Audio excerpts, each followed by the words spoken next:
Now I'm not going to test my luck on this, but I could imagine the case where if you did enough of that cover crop chicken grazing and put some good pre-plant fertilizer down, you might could get away with not side dressing or fertilizing the corn anymore at all. What's up, Lazy Dog fam? Hope everybody out there is having a wonderful day. The temperatures here are finally back to normal this week. We had quite the burner last week. This week we're back to low 80s during the day, even getting some mid 50s at night, which has been a relief for our plants in the garden here, which were suffering last week. But even at low 80s, things are growing really fast around here. And with just the 3 videos we do a week, it's hard for me to keep up and show you guys just how fast everything is growing. So every now and then we like to do a walk around, show you what's going on in all 10 plots, just kind of catch you up to speed with our gardens here at Lazy Dog Farm. So what do you say we do a little garden tour today?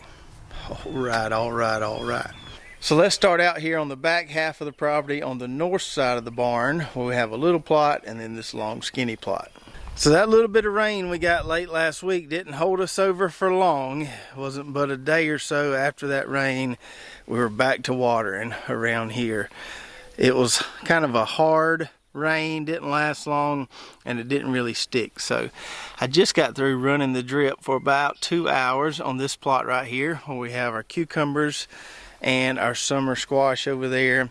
So we've got the Corinto cucumbers right there, and then we've got the Supremo cucumbers right here. The Corintos are growing a lot faster than the Supremos, although we have gotten more harvestable cucumbers off the Supremo so far. Not many, just a couple small pickling cucumbers we have harvested off these so far, but there's a bunch of them on these Corinto plants where it won't be long.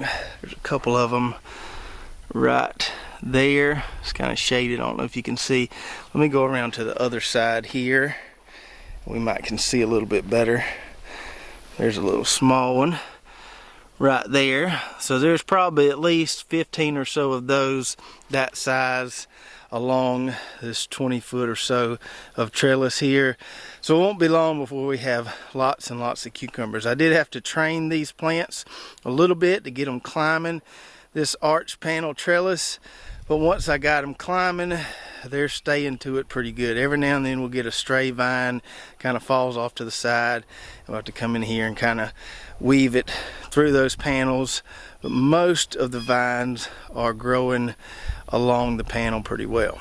And then for our summer squash here, it's looking a lot better this week. It did not care at all for that 90-degree weather and humidity last week, but they're doing a lot better this week. So on the front half or top half of this row, we've got these Enterprise straight neck yellow squash. None big enough to harvest yet, but these things grow fast. I imagine in a couple days we'll be eating some of those. So these plants are looking a lot better. We did have one here that bit the dust. Not really sure why. I need to pull that out of there, but we've got them planted thick along here, and we've got plenty of plants, so losing one like that, I'm not going to lose any sleep over it. Down here, we've got our Costata romanesca zucchini. This is a hybrid variety called Pantheon we grew last year. We can see those right there getting mighty close to being ready to harvest. They just need to get a little thicker, a little bit bigger, but these plants are loading down with them. Each plant has at least 2 or 3 on them.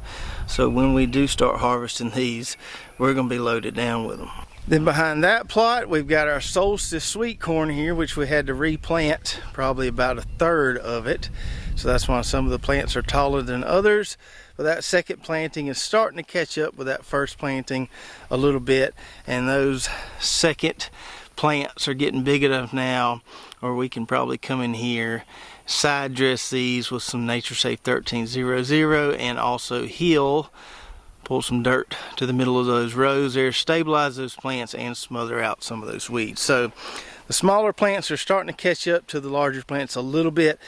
I don't know if they'll catch up to them completely or not, but I do like the color I'm seeing out here on these plants, considering we haven't side dressed them. And usually we would have already side dressed corn that was this tall. So we got good color on them. Looks like these plants are nice and healthy, and even though the plant height is not even, I'm happy with what I'm seeing as far as the health of the plants. So the color on these plants, the nice dark green color we're seeing, even though I haven't side dressed them yet, is telling me one of two things, or maybe a combination of two things. One, that just one rotation around here with the chicken tractor did wonders for adding a lot of nitrogen to this soil here, which tells me that other plot where we've got that glass gem corn planted, I'll show you that later in the video, we did 3 rotations on it, so it should be some really green corn over there. The other thing is that Nature Safe 10-8 we put down here. This is my first kind of full season using that stuff, and it could just be some really good stuff. Or it could be a combination of those two things. The Nature Safe 10-8 being really good stuff, and all the chicken manure down there. Now, I'm not going to test my luck on this, but I could imagine the case where if you did enough of that cover crop chicken grazing and put some good pre-plant fertilizer down, you might could get away with not side dressing or fertilizing the corn anymore at all. I'm not going to test that right here in this plot because I'm counting on this sweet corn. I need to replenish my freezer stock. So I'm going to side dress it at least one time with that 1300. We'll be doing that on a video probably coming very soon, just in case this corn for some reason just kind of runs out of nutrients at some point in its grow out. We've got them there where it can use it. The last thing I would want to happen is for it to just run out of juice as it was starting to, produce silks and tassels and stuff. So we're going to make sure it is sufficiently fed. We may do a little more experimentation with that glass gem corn as far as seeing how little we can get away fertilizing it. Over here in the dream garden, we got our tater plot. It's hanging in there really well. I was surprised that heat last week didn't do more damage on these, but it didn't really do anything to them. We had to run the overhead sprinkler. They hung in there just fine. Still kicking along, looking good.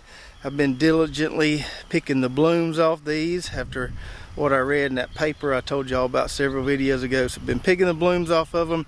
It's interesting to see the different plant height, these different varieties here. That Caribe variety doesn't get very tall at all, whereas that Huckleberry Gold gets bigger, more kind of what I'm used to seeing as far as tater plant height.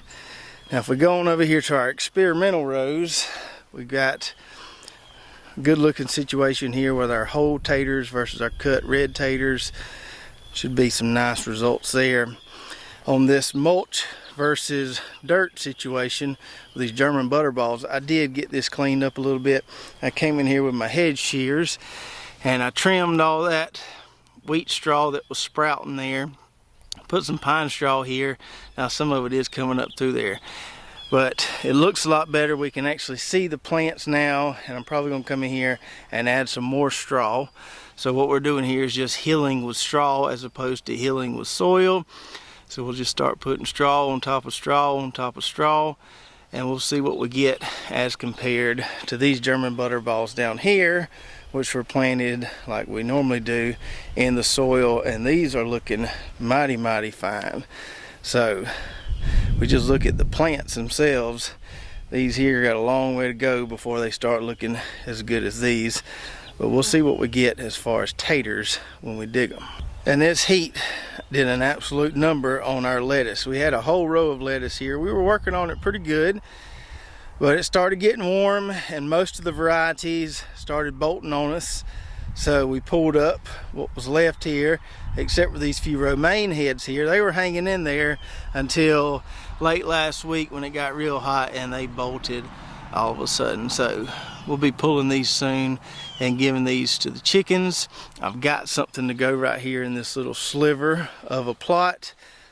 Viewer sent us some Valencia peanut seeds, and so very soon, probably in the next couple days, we're pulling up those few lettuce heads there, probably cultivate this one time, and we'll get another row of peanuts planted right here. Over here in our watermelon plot, our first round of transplants are hanging in there pretty good.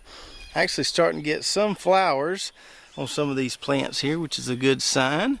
So those have been growing fast. Finally like what I'm seeing there out of the watermelons, although they took a while to get going.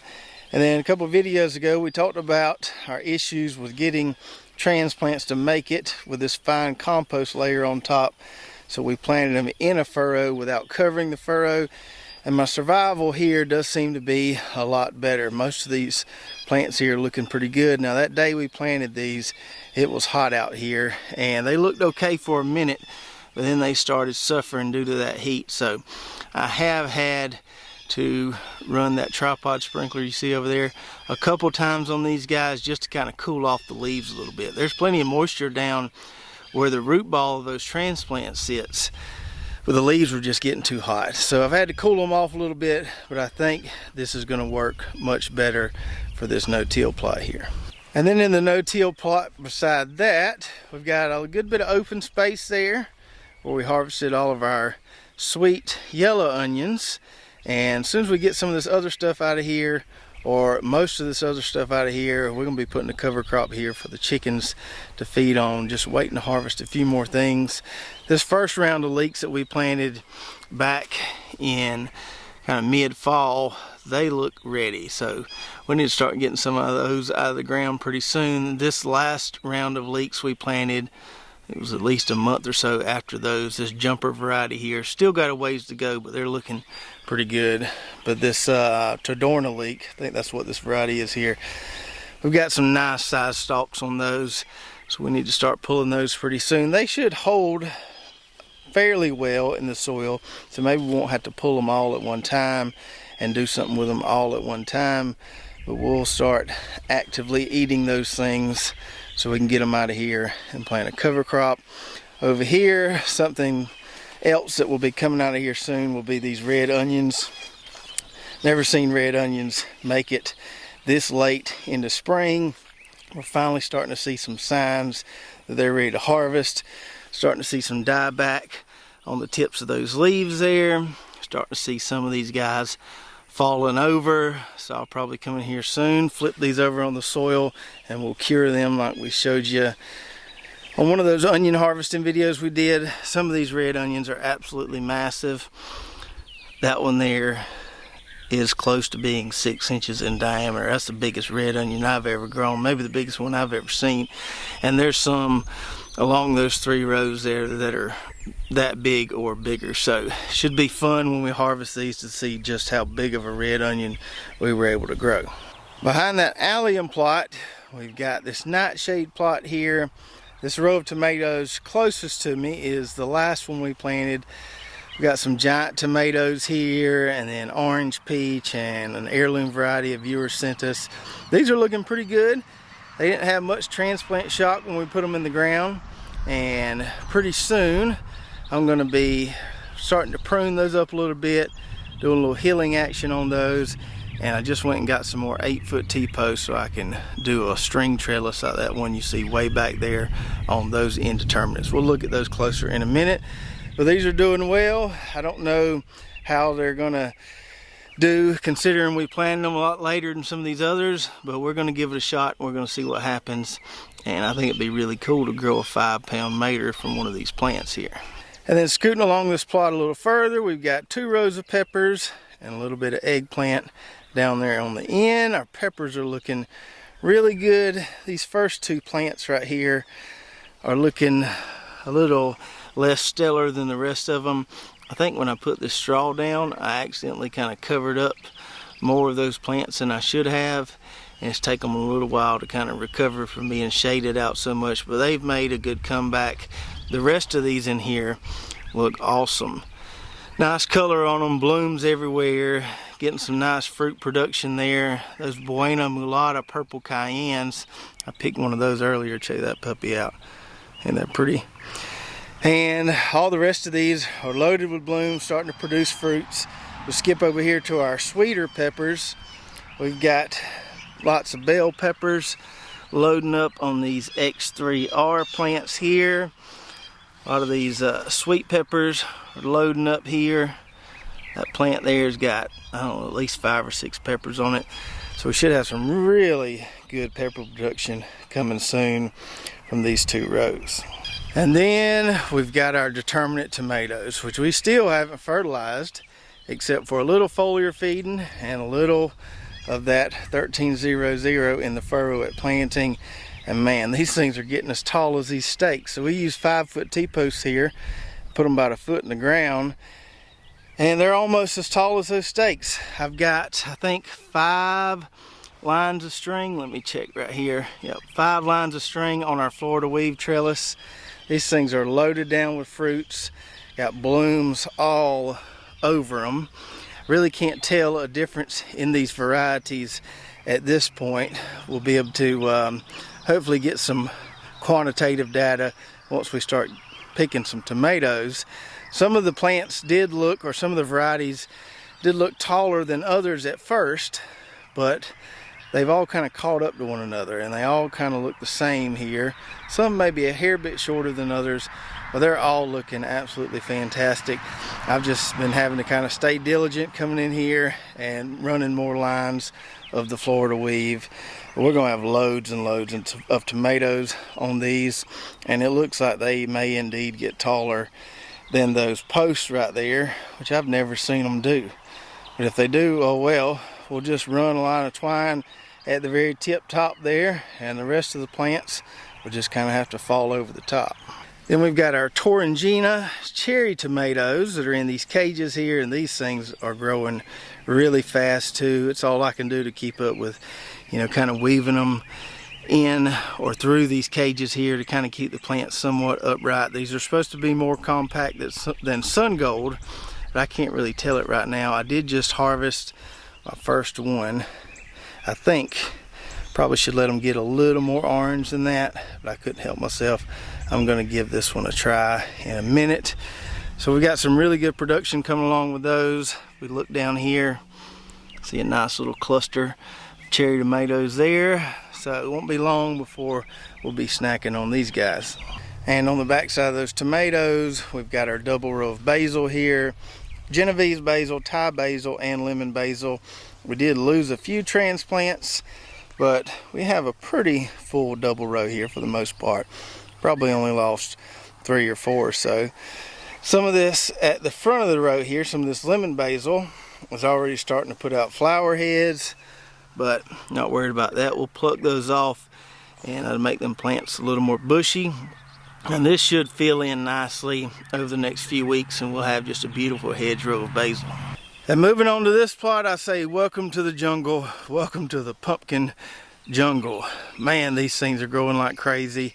We haven't had hardly any rain, been feeding them through the drip tape, which means the plants stay looking nice and healthy. Hardly no signs of any disease yet. This Jade Knight variety, which is a kabocha type, it's kind of funny how it grows. So it starts out looking like just a massive summer squash plant, almost like it has a bush growth habit.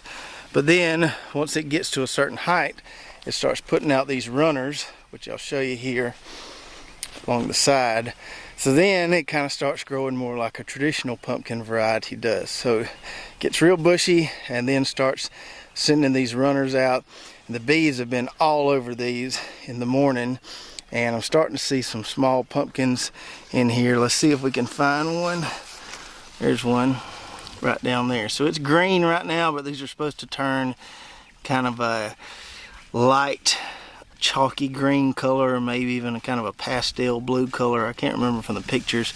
But they got a ways to go. They'll get a lot bigger than that, and the color will turn on them as they start to mature. Then we've got our fairy tale pumpkins here, or our Muscade de Provence. That's my best pronunciation. And no, these are not ridden with mildew. This is what the leaves are supposed to look like on this particular variety here. So that's not mildew, that's just how they're supposed to look.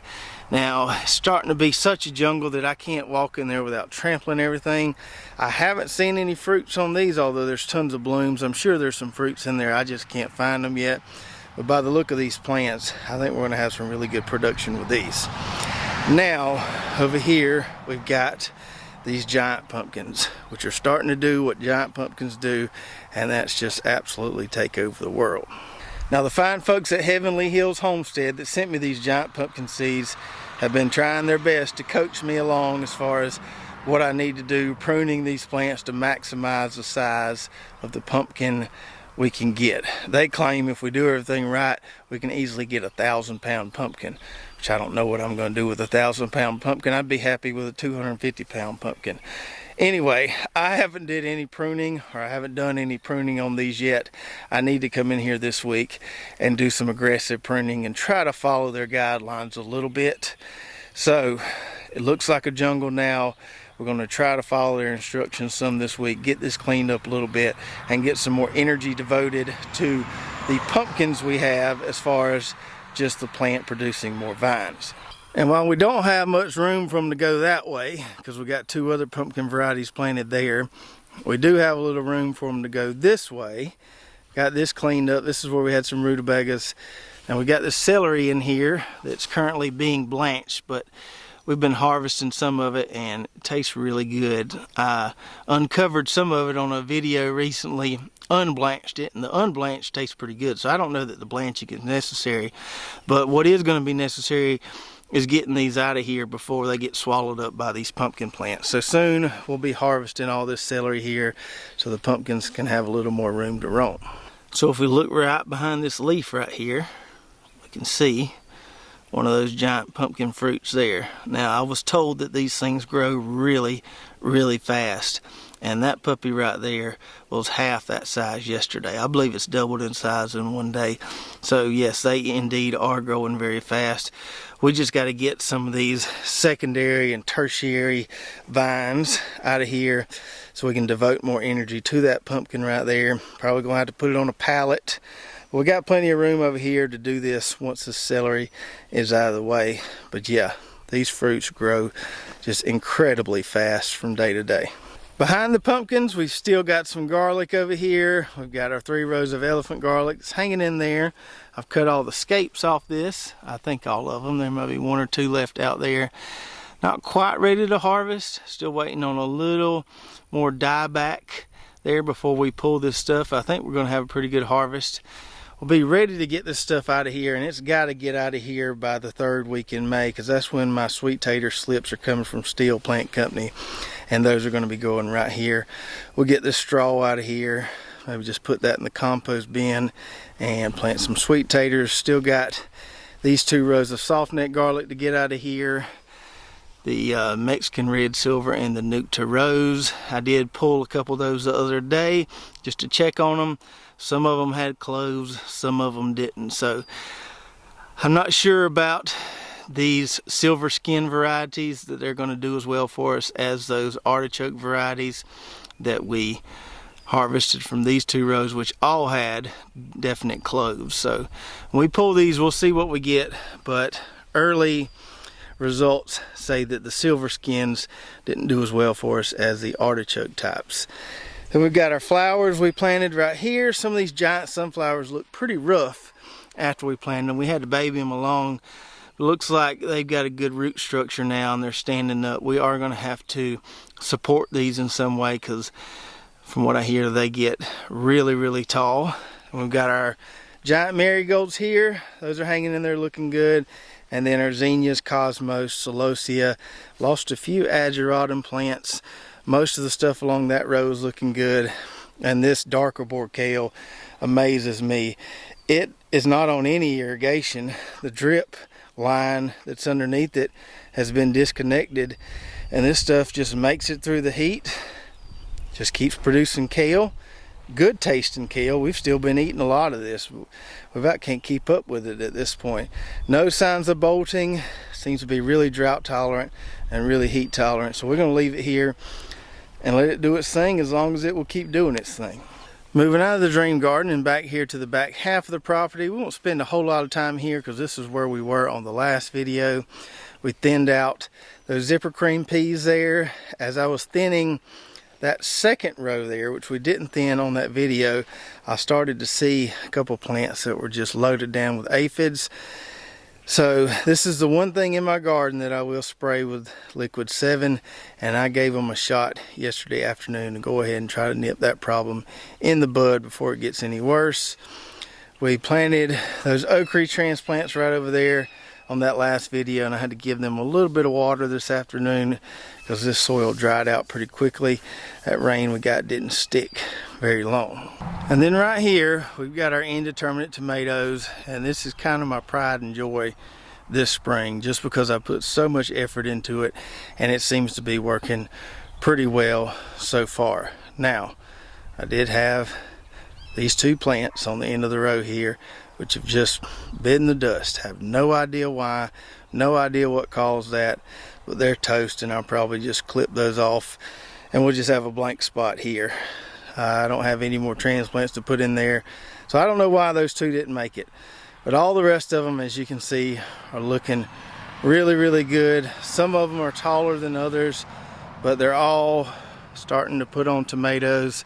Some of them a lot more than others, but we've got quite a few of them that have clusters of 3 or 4 or even 5 tomatoes on them. I don't have my list in front of me to tell me which varieties are which.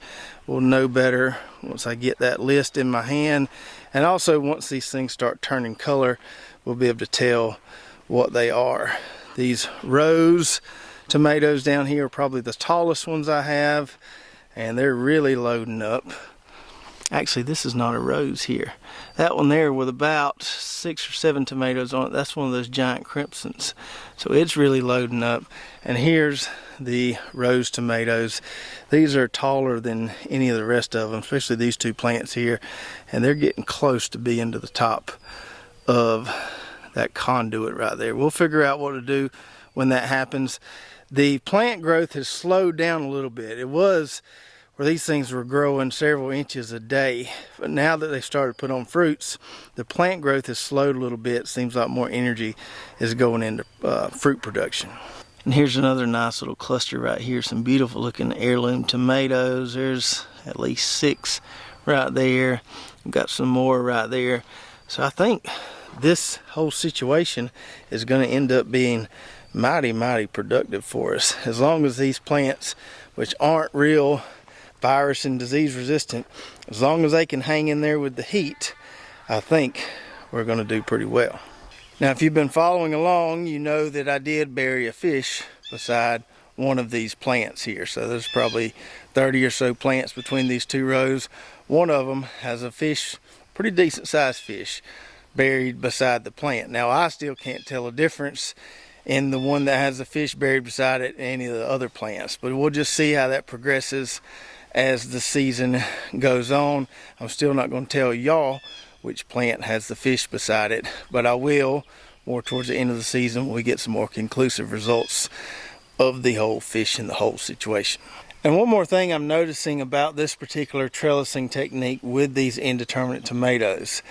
When I'm out here spraying these, whether it be with Azera or spinosad, which is kind of my rotation now, I can access a lot more of the plant, or I can cover a lot more of the plant with the insecticide, because we've got a lot more, openness with the plant, as opposed to in the past when we grew these things in cages. We really didn't prune them, we just let them bush out as much as possible. It was hard to spray all the foliage, and we would get some insect damage kind of inside all that foliage that we couldn't access with the sprayer. Now that these are a little more open, we're keeping them pruned, seems like I'm able to manage the insect damage a lot better. And then last but not least, beside those indeterminate tomatoes, we have our 9 rows of glass gem corn that we planted several videos ago. After planting this, I let the drip run overnight. I waited a day, I let it run overnight again, and this stuff popped up in about 3 days, and man did it pop up well. Now, we knew we were planting this thicker than we needed to plant it, just because of the situation we have with the seed not being all the same size and that seed plate we were using. And I don't know what percentage of seeds that we planted germinated, but by the looks of this row, I would say dang near every seed we planted germinated. We got a nice full stand of corn here. Yeah, we're going to have to thin it out, but that won't bother me at all. I sure like seeing those nice full rows of corn plants there. And as I told you earlier, if the color on that sweet corn, which only had 1 rotation of the chicken tractor, is any indication as far as the success of that technique, we should have some dark, dark corn leaves here with this glass gem corn, because the chickens went over this plot 3 times, and we had that Blonza clover here, which fixes a lot of nitrogen. So I've got high hopes for this glass gem corn plot. And speaking of the glass gem corn, on that video when we planted this, I showed y'all that I had a lot of seed left. This is from our grow out last summer. And I mentioned on that video, if any of you guys were interested in some of this, let me know. And we had quite a few of you that said you'd like to purchase some of this. So here's what we're gonna do. So we've got these little mylar bags here. This is what we sold our Ruiz ochre in. Was that late last year, earlier this year? So I can fit a little over 500 seeds in this mylar bag. Now I realize 500 may be more than some of you guys need, but that's just gonna be the way it works out to do this the best. Now I've seen places online selling this stuff $5 for 75 or 100 seeds. So what we're gonna do is 500 seeds for 20 bucks, free shipping. So basically as many seeds as I can fit in this mylar bag here. We'll put this on the website. If you're watching on YouTube, I have a link below. If you're not watching on YouTube, if you're watching on Facebook, you can go to our website. I'll have it underneath the merch section, glass gem corn. All we can fit in this bag here, 20 bucks for free shipping, very competitive price, and you don't have to worry about the shipping costs being added on top of that. Now this corn was organically grown. I'm not certified organic here, but we didn't use any synthetic products on this. We use all organic fertilizers, all organic pesticides. We sprayed it with spinosad, which is an organic pesticide to manage the earworms, which were pretty bad in the middle of the summer. You can grow this stuff in the middle of the summer. We did it last year. I think it will grow better in the spring or in the fall when things cool off a little bit, but you can grow it in the dead middle of summer. So what I'm gonna do is just take this gallon bag here, pack as many of these as I can, put them on the website. I don't know how fast they go, but if you want some, you probably want to grab it while you can. Also, I don't have an official germ rate on this stuff. We didn't do a little germ test in the greenhouse like we did with that Ruiz ochre, but you can tell from that plot I showed you earlier, this stuff came up pretty good. I won't say it's 100%, but I would say it's in the 90th percentile as far as the germ rate goes. And if you give it some good water after you plant it in warm soils, which most of you should have at this point in the season, it should come up very well for you. And one more thing, now it's kind of bright out here, so I don't know if you can tell, but there are all different colored kernels in this seed stock here. So when you get a bag of 500 or more seeds, you should get those nice mosaic cobs when you grow it out, just like we did. So I hope you enjoyed the garden tour today. As you can tell, lots of things going on around here, lots of exciting things. Most things have been planted. We've still got a little more planting to do, but soon it will just be full bore harvesting time. Harvesting taters, maters, peppers, cucumbers, squash, all kind of good stuff that will be eaten from the backyard grocery store. If you're watching on YouTube, make sure to check out our affiliate links below. A lot of great companies that we use in our gardens here at Lazy Dog Farm. Even got some coupon codes for some of those companies so you can take advantage of those discounts. Head on over to our website, lazydogfarm.com, where you can grab some of this glass gem corn. We've also got hats, shirts, our garden blog, recommended products, recipes, all kind of good stuff over there. If you did enjoy this video, be sure to subscribe, hit that notification button, like, and share, and we'll see you next time right here at Lazy Dog Farm.